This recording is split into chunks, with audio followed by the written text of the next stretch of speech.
Hey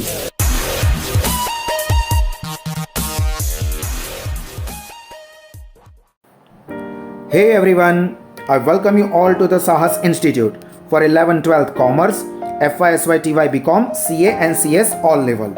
CSET में हमारा subject 2 है legal aptitude and logical reasoning, जिसमें हम लोग स्टार्ट कर रहे हैं हमारा चैप्टर 1 इंडियन कॉन्स्टिट्यूशन यानी कि भारत का संविधान। और इस चैप्टर का हमारा सबसे पहला टॉपिक है preamble of Indian constitution. Preamble यानी कि प्रस्तावना। तो हम लोग प्रीएम्बल को स्टडी करें उससे पहले हमारे लिए ये जानना ज़रूरी है कि इंडियन कॉन्स्टिट्यूशन क्या है और वो क्यों बना था। तो आप सबको पता है कि 1947 में जो इंडिया है उसको ब्रिटिशर से आज़ादी मिली थी। ब्रिटिशर्स ने तकरीबन 200 साल के लिए हम लोगों के ऊपर रूल किया था।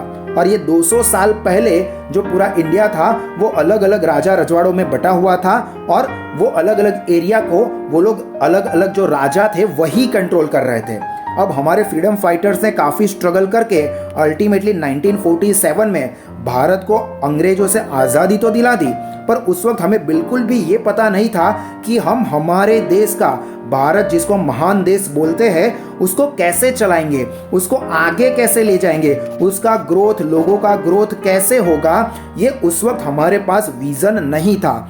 इसलिए उस टाइम पे जब आज़ादी मिली तब पंडित जवाहरलाल नेहरू के गाइडलाइन के ऊपर या उनकी एडवाइस के ऊपर एक कॉन्स्टिट्यूशनल कमेटी बनाई गई, जिनको ये रिस्पॉन्सिबिलिटी दी गई कि आप भारत का संविधान बनाओ, इंडियन कॉन्स्टिट्यूशन बनाओ कि हम लोग हमारे देश को कैसे आगे लेके जाएंगे, हमारा देश कैसे चलेगा, हम हमारे भारत देश को कैसे महान बनाना चाहते हैं, वो सारी चीज़ें बनानी है आपको इंडियन कॉन्स्टिट्यूशन बना के।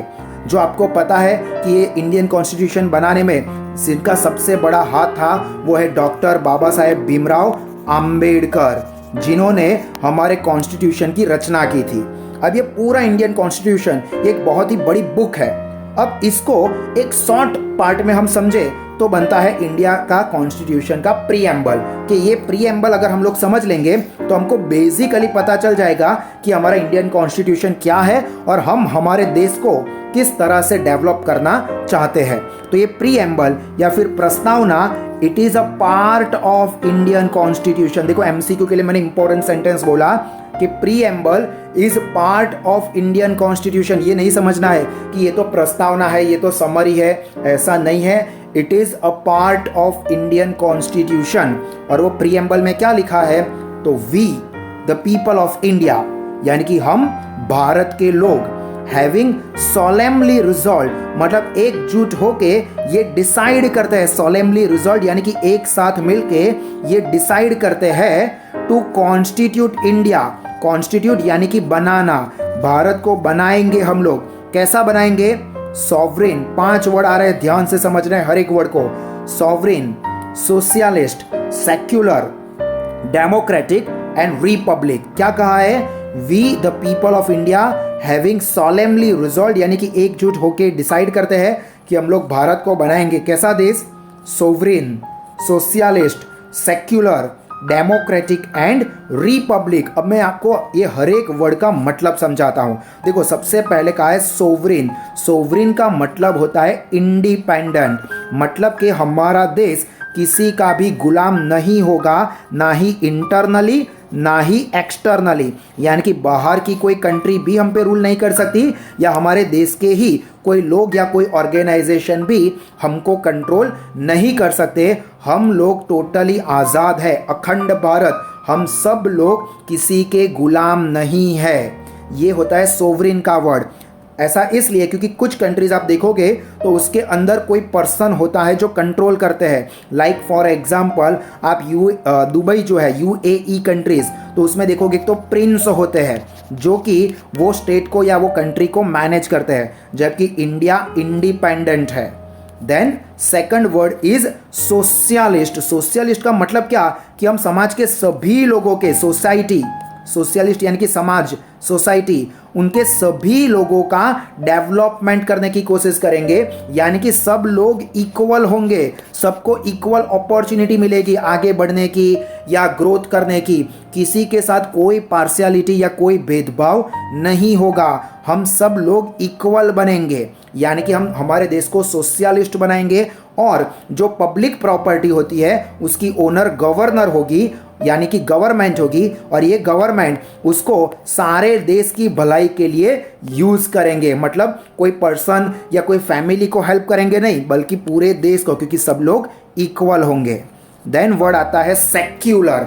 ये वर्ड आपने बहुत सुना है कि हमारा देश सेक्युलर कंट्री है। सेक्युलर कंट्री है का मतलब हम सारे रिलीजन को इक्वल इंपॉर्टेंस देंगे, सारे रिलीजन को मान देंगे, हमारे देश में कोई पर्टिकुलर रिलीजन को स्पेशल स्टेटस नहीं मिलेगा। लाइक भारत है, यहाँ पे हम लोग हिंदू मेजोरिटी में है, तो इसका मतलब ये नहीं होगा कि हिंदू राष्ट्र है, यहाँ पे सभी धर्म के लोगों को मान मिलेगा। जबकि कुछ कंट्रीज है, लाइक आप पाकिस्तान की बात करो तो पाकिस्तान अपने आप को मुस्लिम डोमिनेंट कंट्री बताती है, मतलब उनके कॉन्स्टिट्यूशन में मुस्लिम कंट्री ऐसा प्रेजेंट है, जबकि इंडियन कॉन्स्टिट्यूशन के अंदर वो सेक्युलर है, यानी कि आप हिंदू हो, मुस्लिम हो, क्रिश्चियन हो, जैन हो, क्षत्रिय हो, कोई भी हो, सबको इक्वल इंपॉर्टेंस मिलेगा, सभी धर्मों का मान होगा।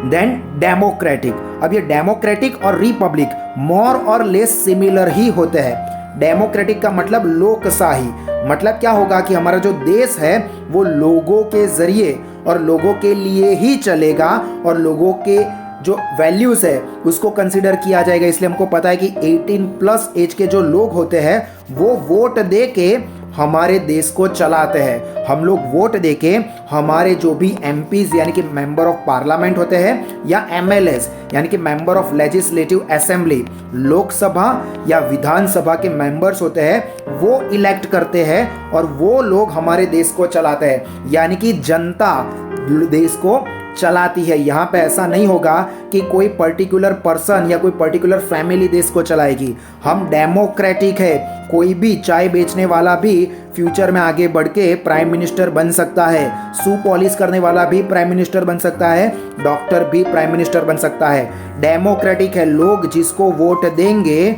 वो हमारे देश को चलाएंगे। और उसी के ऊपर सिमिलर है रिपब्लिक।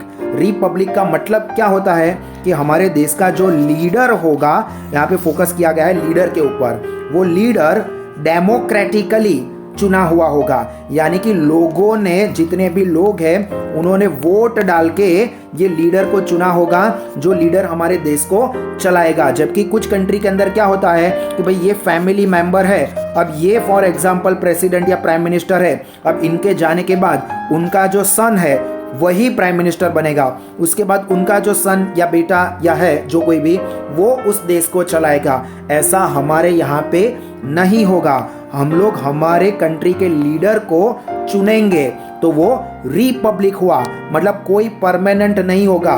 5 साल, 10 साल, 15 साल के बाद फिर से लीडर चेंज होगा, जो कि हम लोग वोट डाल के सिलेक्ट करते हैं। तो ये 5 वर्ड काफ़ी इंपॉर्टेंट है जो हम हमारे देश को बनाना चाहते हैं। कौन से है तो आपको याद रखने के लिए मैं एक शॉर्ट फॉर्म देता हूँ, सोसो डी री। क्या? सोसो डी सी डी री, सी डी री, ये आपको याद रखना है। Sovereign, socialist, secular, democratic and republic देश बनाएंगे। And also to secure all its citizen, मतलब हम हमारे देश के जितने भी नागरिक हैं उनको क्या सिक्योरिटी देंगे, तो 4 चीजों की सिक्योरिटी देने वाले हैं, justice, liberty, equality and fraternity. इसको याद रखने के लिए मैं क्या टर्म दे रहा हूं, जलेबी फाफड़ा। ये आप याद रखने के लिए ताकि आपको पहले वर्ड याद रहे। ज मीन्स जस्टिस, ले मीन्स लिबर्टी, जलेबी, बी में से ई को लेकर हम बनाएंगे इक्वालिटी, एंड फाफड़ा के ऊपर से याद रखेंगे फ्रैटर्निटी। तो वो कौन सी 4 चीज़ों की हम लोग हमारे सिटीजन को सिक्योरिटी देंगे, तो पहला है जस्टिस। जस्टिस यानी कि न्याय मिलेगा सबको। न्याय सोशल, इकोनॉमिक एंड पॉलिटिकल, यानी कि सामाजिक न्याय होगा, आर्थिक न्याय होगा और पॉलिटिकल न्याय भी मिलेगा। देन लिबर्टी, लिबर्टी यानी कि फ्रीडम मिलेगी सभी नागरिक को, कौन सी चीज़ों में फ्रीडम मिलेगी?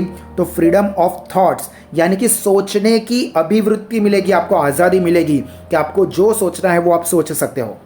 लिबर्टी ऑफ एक्सप्रेशन, आपको जो भी चीज़ें एक्सप्रेस करनी है, बोल के, लिख के, पेंटिंग के थ्रू, सॉन्ग के थ्रू, वो सभी तरह से आपको एक्सप्रेशन की लिबर्टी मिलती है। हाँ, इन सब के ऊपर कुछ रिस्ट्रिक्शन है, वो आगे के टॉपिक में हम स्टडी करने ही वाले हैं। बट कॉन्स्टिट्यूशन किस चीज़ की लिबर्टी देता है? Thought, expression, belief, faith and worship. आप जो चीज़ मानना चाहते हो, आप जिसमें बिलीव करना चाहते हो, वो कर सकते हो। आपको जिसमें श्रद्धा रखनी है, फेथ, उसकी आपको आज़ादी है। एंड वर्शिप, आप जिसकी पूजा करना चाहते हो, आप भगवान की पूजा करना चाहते हो, आप अल्लाह को मानना चाहते हो, आप गॉड को मानना चाहते हो, जिसको भी वर्शिप करना चाहते हो, आप वर्शिप कर सकते हो। देन उसके बाद है इक्वालिटी। इक्वालिटी यानी कि समानता। किन चीज़ों में समानता? तो equality of status and opportunity, सबका स्टेटस एक समान, मतलब कि किसी के भी साथ किसी भी तरह का भेदभाव नहीं होगा। Like upper caste, lower caste, इस तरह से कोई स्टेटस में डिफरेंस नहीं होगा, सब इक्वल, और सबको अपॉर्चुनिटी भी इक्वल मिलेगी। हाँ, कोई अपॉर्चुनिटी का फ़ायदा उठा के आगे निकल सकता है।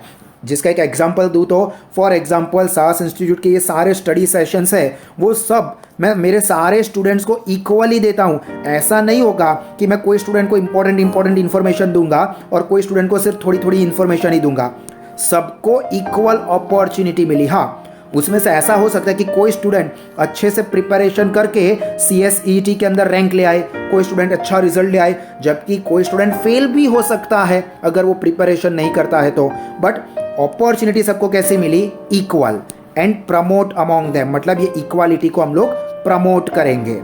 एंड फ्रैटर्निटी, फ्रैटर्निटी यानी कि भाईचारा, हम सब लोग मिलजुल के डिग्निटी के साथ रहेंगे, यूनिटी और इंटीग्रिटी के साथ रहेंगे। मतलब हिंदू मुस्लिम जो राइट्स करेंगे, अंदर अंदर लड़ेंगे, ऐसा बिल्कुल भी नहीं करना है। हम हमारे देश में मिलजुल के भाईचारे से रहेंगे। इसलिए देखो, आप जब छोटे थे तब ये सुनते थे, हिंदू मुस्लिम सिख ईसाई आपस में हम भाई भाई, यानी कि फ्रैटर्निटी को हम लोग प्रमोट करते हैं। तो एक बार क्विकली यहाँ तक जो कॉन्स्टिट्यूशन का प्रीएम्बल है वो समझा देता हूँ।